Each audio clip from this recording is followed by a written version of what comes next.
Assalamualaikum warahmatullahi wabarakatuh. Apa kabar sobat-sobat semuanya? Oke, mari kita lanjutkan saja ceritanya. Bab 1039, lama tidak bertemu, pria itu kembali. Di aula, Komandan Si dan yang lainnya benar-benar bingung. Apa yang terjadi? Mengapa Paviliun Master Nalan ada di sini? Setelah terkejut, Komandan Si segera berlutut bersama pengawal Guan Xuan dan berkata dengan suara gemetar, "Saya telah bertemu dengan Master Paviliun." Kepalanya membentur tanah. Nalan Jia mengabaikan mereka. Dia berjalan perlahan ke arah Ye Guan dan berkata dengan lembut, "Aku kembali." Saat ini, Nalan Jia mengenakan gaun seputih awan, dengan perut buncit, dan wajahnya yang tiada taraf memiliki sedikit kecemerlangan keibuan yang dulu tidak dimilikinya. Penampilan Ye Guan berangsur-angsur kembali normal. Dia meraih tangan Nalan Jia dan tersenyum tipis, "Ya." Saat dia melihat penampilan Ye Guan, mata Komandan Si tiba-tiba menyusut, tubuhnya lemas, dan dia pingsan. Meskipun Nalangu tidak pingsan, dia jatuh ke tanah dan mengompol. Pengawal Guang Xuan lainnya juga tampak pucat saat ini dan roboh ke tanah. "Hai Guan, Raja Alam Semesta Guang Xuan saat ini."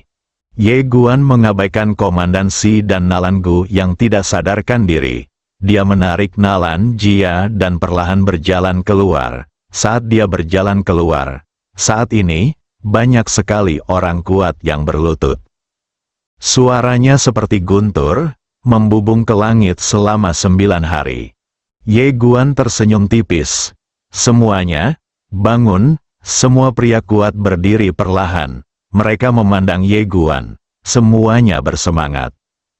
"Hai Guan, faktanya, kelompok orang kuat ini semuanya tidak mengenal Master Pedang Manusia. Bagaimanapun, Master Pedang Manusia telah tertidur lama sekali. Terlebih lagi, sebagian besar orang kuat di depan mereka dilatih oleh Ye Guan dan keluarga Nalan, dan ada beberapa dari mereka direkrut oleh Ye Guan dari luar, jadi mereka lebih bersahabat dengan Ye Guan. Namun, Ye Guan jauh dari rumah sepanjang tahun dan jarang berada di Guang Xuan Universe. Oleh karena itu, banyak orang kuat baru yang bergabung dengan Akademi Guang Xuan belum mengenal Ye Guan. Ye Guan tiba-tiba menoleh dan melihat ke samping. Ada seorang wanita berpakaian putih berdiri di sana. Wanita itu berdiri agak ke belakang. Meskipun dia adalah kepala Akademi Seni Bela Diri dan seorang super jenius, pada kesempatan hari ini, dia hanya bisa berdiri di luar karena orang-orang di sebelah Nalan Jia pada dasarnya adalah personel inti utama Guang Xuan Universe dan Paviliun Xiambao. Orang-orang ini juga mereka sendiri sangat menakutkan, atau keluarga di belakang mereka sangat menakutkan, seperti Sekte Pedang Klan Zen dan keluarga bangsawan lainnya. Seorang King Han tersenyum tipis saat melihat Ye Guan menatapnya. Ye Guan tersenyum dan berkata, "Apakah kamu menemukan identitasku?" Dia tidak memberitahu Nalan Jia. Jelas, seseorang menemukan identitasnya, dan itu hanya An King Han. Melihat Ye Guan bertanya, An King Han berjalan keluar perlahan, lalu membungkuk sedikit dan berkata, "Ya." Ye Guan sedikit penasaran, "Bagaimana kamu mengetahuinya?" Seorang King Han tiba-tiba membuka telapak tangannya, dan sinar pedang perlahan melayang keluar dari antara alisnya dan jatuh ke telapak tangannya. Melihat sinar niat pedang ini, Ye Guan tertawa terbahak-bahak. Sinar niat pedang ini adalah apa yang dia tinggalkan untuk An King Han. Ye Guan membuka telapak tangannya, dan niat pedang itu terbang ke tangannya. Niat pedang itu sedikit bergetar. Dia tersenyum, dan dengan pikiran, niat pedang itu langsung berubah. Kemudian, Ye Guan mengembalikan niat pedang yang telah diubah itu kepada An King Han. "Ini dia, saya harap ini dapat membantu Anda." Mendengar ini, An King Han berlutut dan dengan hormat mengambil pedang itu dengan kedua tangannya, merasa sangat bersemangat. Baginya, Ye Guan seperti seorang guru. Ye Guan memandang seorang lelaki tua tidak jauh dari Nalanjia dan berkata sambil tersenyum, "Zhang tua, sudah lama tidak bertemu." Zhang Lao berkata sambil tersenyum, "Alangkah baiknya jika Tuan muda kembali." Ye Guan tersenyum, dan sekilas, dia melihat banyak orang yang dikenalnya, tetapi tidak mungkin baginya untuk menyapa mereka semua saat ini, karena ada banyak orang kuat yang datang, dan seluruh kota Guangxuan benar-benar dalam kekacauan. Ye Guan meraih tangan Nalanjia di sampingnya dan tersenyum tipis, "Semuanya, silakan pergi." Saat suara itu jatuh, dia sudah menghilang dari tempatnya bersama Nalanja. Di lapangan, banyak orang kuat mulai mundur dengan tertib. Tapi kembalinya Ye Guan ke Akademi Guangxuan dengan cepat menyebar ke seluruh alam semesta Guangxuan seperti wabah. Di dalam aula Guangxuan hari ini sangat sepi. Hanya ada Ye Guan dan Nalanjia. Ye Guan sedang duduk di pintu aula, dan Nalanjia sedang duduk di pelukannya. Dia dengan lembut menyentuh perut Nalanjia dengan tangannya dan berkata dengan lembut, "Mengapa si kecil ini tidak keluar?" Nalanjia tersenyum dan berkata, "Segera." Saat dia berbicara, dia meraih tangan Ye Guan dan berbisik, "Saya mendengar bahwa Anda baru-baru ini pergi ke suatu tempat bernama Peradaban Tianxing." Ye Dian mengangguk, lalu dengan singkat menceritakan kepada Nalanja semua hal yang telah terjadi padanya selama periode ini. Setelah mendengarkan kata-kata Ye Guan, Nalanjia mengangkat kepalanya dan melihat ke kedalaman alam semesta dan berkata dengan lembut, "Alam semesta Guangxuan saya hanyalah setetes air di lautan di alam semesta yang luas ini." Ye Guan mengangguk, "Alam semesta begitu besar dan tidak ada habisnya. Bibi dan ayahku seharusnya bisa melihat seluruh alam semesta. Sayang sekali mereka tidak mengizinkanku bermain." Mendengar ini, Nalanjia tertawa, seolah dia memikirkan sesuatu. Dia menoleh ke arah Ye Guan, "Itu soal komandansi." Ye Guan Dao, "Saya tahu, Anda pasti tidak tahu." Nalanjia mengangguk. Energi kabinet selama periode ini terfokus pada urusan luar, karena sesekali, beberapa kekuatan kosmik akan menyerah. Saat dia mengatakan itu, dia melirik ke arah Ye Guan dan berkata sambil tersenyum, "Apakah ini semua pujianmu?" Ye Guan tersenyum dan berkata, "Terima kasih atas kerja kerasmu." Nalanja menggelengkan kepalanya, "Aku hanya sedikit khawatir." Ye Guan Dao, apakah Anda khawatir wilayah Akademi Guangxuan semakin besar? Nalanjia mengangguk. Ya, Ye Dian mengangguk. "Saya telah memikirkan masalah ini. Saya punya ide, yaitu membagi wilayah dan mengaturnya. Karena peradaban di setiap alam semesta berbeda. Jika semuanya dikumpulkan, pasti akan terjadi kekacauan di dunia jangka panjang." Inilah yang dia dan Zhou Fan diskusikan di awal. Setiap alam semesta memiliki sekte dan keluarga yang berbeda, dan setiap peradaban memiliki adat istiadat yang berbeda. Jika dipaksa untuk bersatu, pasti akan ada masalah dan memerintah mereka. Tentu saja, inti permasalahannya adalah Akademi Guangxuan harus cukup kuat. Jika suatu saat Akademi Guangxuan tidak cukup kuat dan memiliki otoritas yang tidak memadai, maka seluruh alam semesta akan runtuh seketika dan menjadi kacau balau. Nalanjia mengangguk, "Metode yang kamu sebutkan oke, tapi memang perlu dibagi menjadi beberapa wilayah. Jika tidak, pengumpulan kekuatan besar akan menimbulkan banyak masalah. Apalagi sumber daya masing-masing alam semesta juga terbatas. Termasuk sekarang kota Guangxuan sudah ada. Sangat ramai." Ye Pian mengangguk. "Jika saatnya tiba, kami akan mengusulkan sebuah piagam dan membiarkan kabinet membahas bagaimana membagi alam semesta." Nalanjia mengangguk. Oke. Saat dia mengatakan itu, dia melihat ke arah Ye Guan, komandansi itu, dan urusan suku Nalan. Ye Guan berkata dengan tenang, hukuman berat, perlakuan ketat. Nalan Jia mengangguk, dimengerti, keduanya sudah saling kenal sejak lama, jadi wajar saja jika mereka ingin berhubungan seks bersama. Untung saja mereka adalah kultivator dan memiliki tubuh yang lebih kuat dari orang biasa. Jadi asalkan tidak terlalu beringas tidak akan ada masalah besar. Karena isinya tidak mudah dibaca, saya tidak akan menjelaskan detailnya secara detail. Hari kedua, Fang Yu dipimpin oleh seorang lelaki tua ke sebuah aula besar. Fang Yu sedikit bingung. Setelah dia ditangkap, dia tahu bahwa dia sudah selesai. Saat dia menunggu kematian, dia tidak menyangka lelaki tua itu akan datang kepadanya keesokan harinya dan memintanya untuk membawanya menemui seseorang. Siapa yang harus ditemui? Fang Yu dipenuhi keraguan.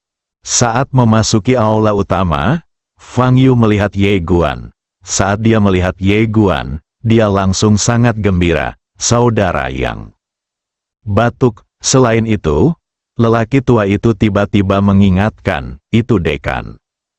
Dekan, setelah mendengar kata-kata lelaki tua itu, Fang Yuru disambar 5 petir dan kepalanya menjadi kosong. Ye Guan tersenyum dan berkata, saudara Fang, Fang Yu sadar dan tanpa sadar ingin berlutut, tetapi ditahan oleh kekuatan yang lembut. Ye Guan tersenyum dan berkata, tidak perlu melakukan ini. Fang Yu ragu-ragu sejenak, lalu berkata, Yang, Din Ye. Dia secara alami sangat bersemangat. Ini adalah dekan legendaris Akademi Guansuan. Belum lagi yang ada di depannya, itu adalah lelaki tua tak dikenal yang berdiri di sampingnya. Dia bisa menghancurkan keluarga Fangnya 10.000 kali hanya dengan satu lihat. Ye Guan tersenyum dan berkata, kamu harus memanggilku kakak Yang, nama keluargaku Yang, jadi itu benar. Fang Yu masih ragu-ragu. Ye Guan berjalan ke arahnya, menepuk pundaknya, dan berkata sambil tersenyum, jangan terlalu formal. Melihat Ye Guan begitu baik dan mudah didekati, Fang Yu juga sedikit santai, lalu berkata, saudara Yang. Orang tua di samping melirik Fang Yu, tidak berkata apa-apa, dan menyingkir dengan hormat. Ye Guan tertawa, mengeluarkan 2 botol anggur, dan kemudian menyerahkan 1 kepada Fang Yu, ayo kita bicara. Melihat Ye Guan tidak mengudara sama sekali, Fang Yu benar-benar santai dan berkata sambil tersenyum, oke. Keduanya sedang duduk di pintu aula mengobrol.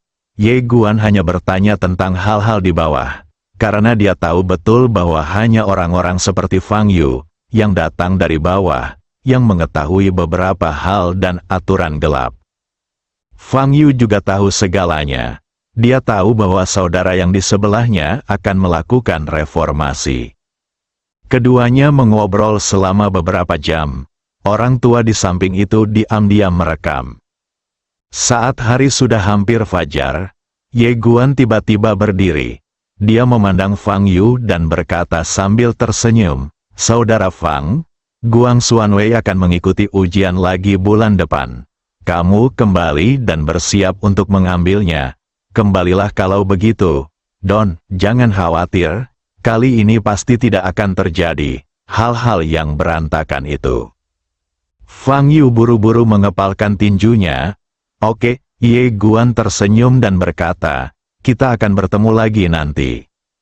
Fang Yu juga tersenyum dan berkata, saudara Yang, sampai jumpa lagi. Setelah melihat Fang Yu pergi, Ye Guan berkata dengan lembut, Tuan Zhang, saya punya tujuan. Tuan Zhang memandang Ye Guan, dan Ye Guan tersenyum dan berkata, saya berharap suatu hari nanti, di bawah alam semesta Guangxuan saya, semua anak muda akan penuh dengan harapan untuk masa depan. Kita tidak bisa membiarkan anak muda merasa buruk tentang hal ini dunia. Kekecewaan.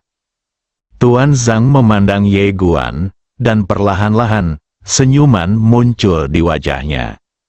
Setelah Fang Yu meninggalkan aula, dia berangkat kembali ke Yongzhou karena dia harus kembali untuk bersiap, dan dia ingin membawa lebih banyak anak dari keluarga Fang untuk berpartisipasi dalam penilaian bulan depan. Karena susunan teleportasi, kembali ke Yongzhou dari Guangxuan Universe sangat cepat, kurang dari 1/4 jam.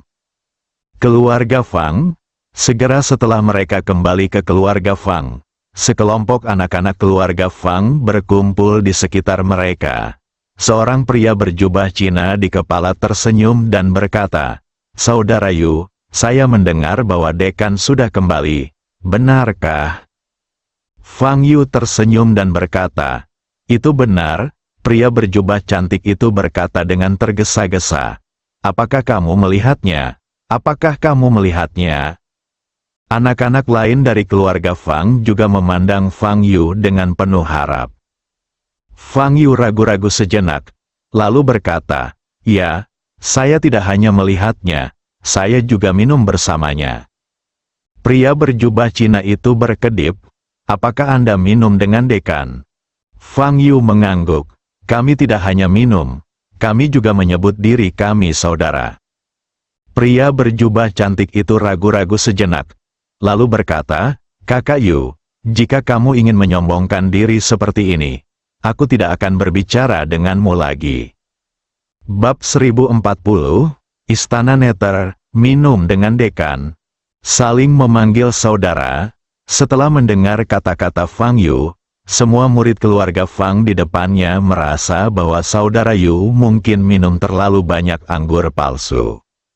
Melihat ekspresi semua orang, Fang Yu tahu bahwa mereka tidak mempercayainya, jadi dia berkata dengan serius, "Itu benar."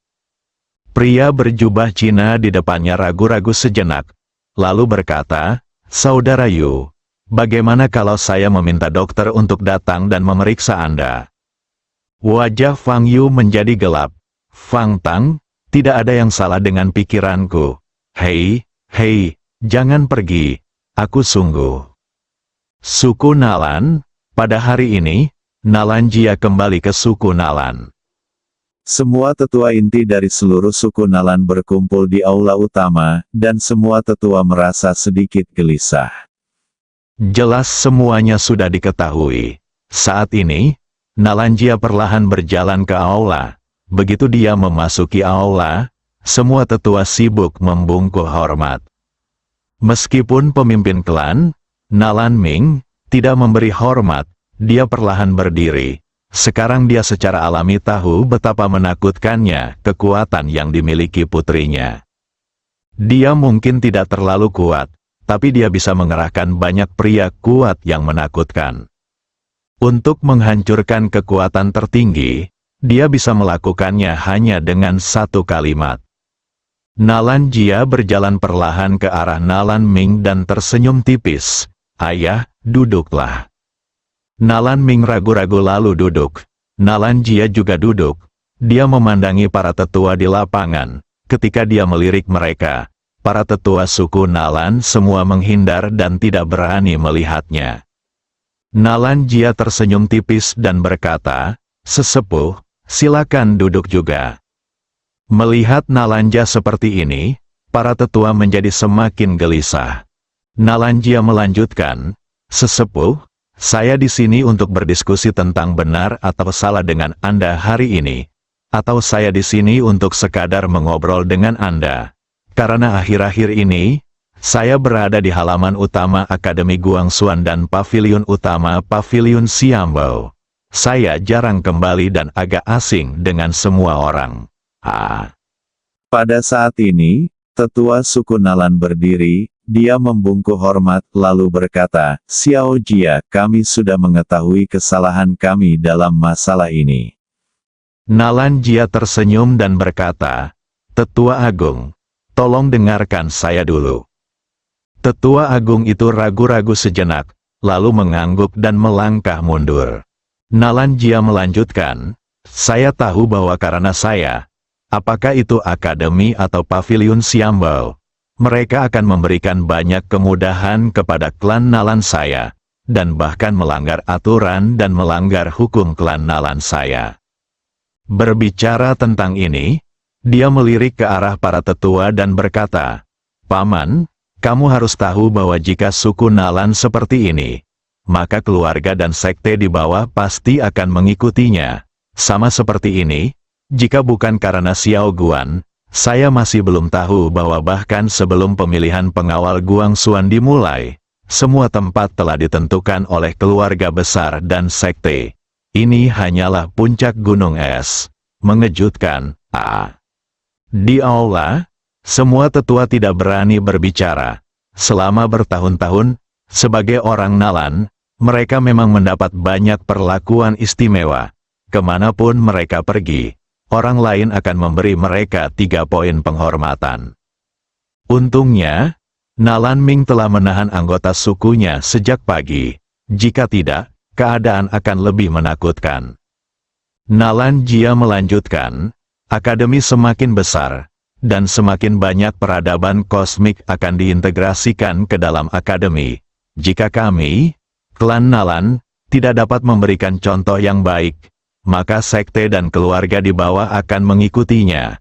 Jika ini terus berlanjut, Akademi Guangxuan dan Paviliun Xiambao akan membusuk sampai ke akar-akarnya. Pada saat itu, belum lagi Xiao Guan, bahkan aku akan membunuh kerabatku demi keadilan. Hancurkan saja kerabat. Setelah mendengar kata-kata Nalan Jia, ekspresi semua tetua klan Nalan di tempat kejadian berubah.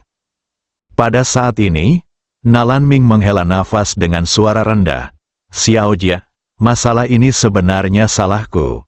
Aku tahu sedikit tentang hal-hal ini, karena menurutku bukanlah hal yang buruk bagi murid klan untuk pergi keluar bekerja.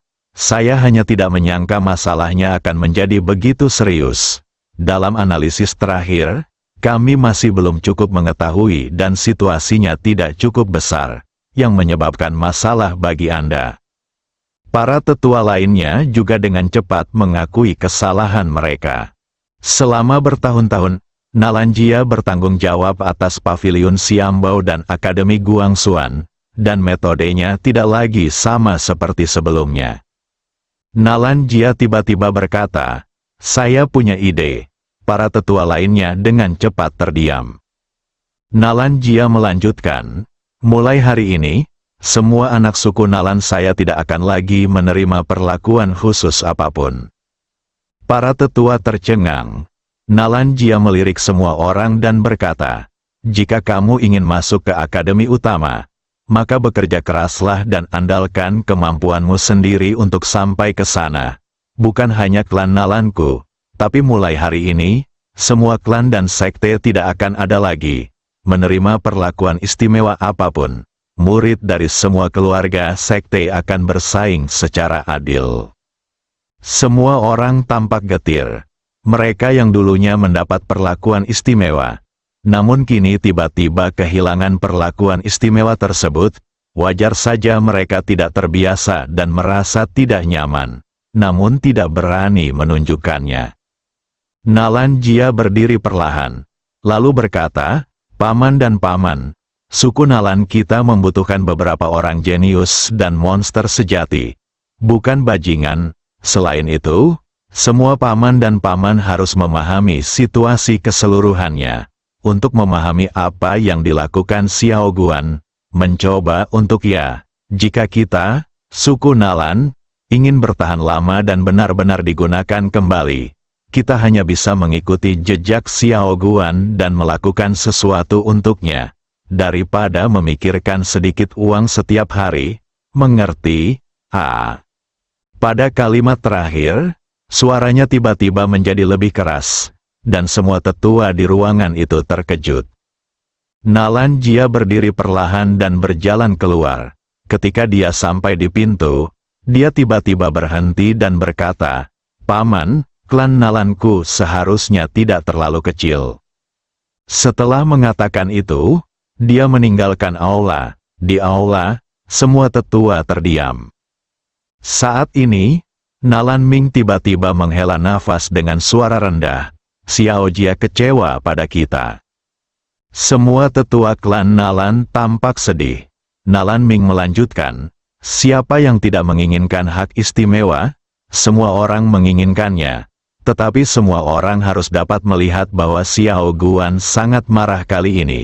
Dan Komandan Si serta Nalan Gu sangat gila sehingga mereka akan membunuh orang jika mereka dipaksa untuk melakukannya.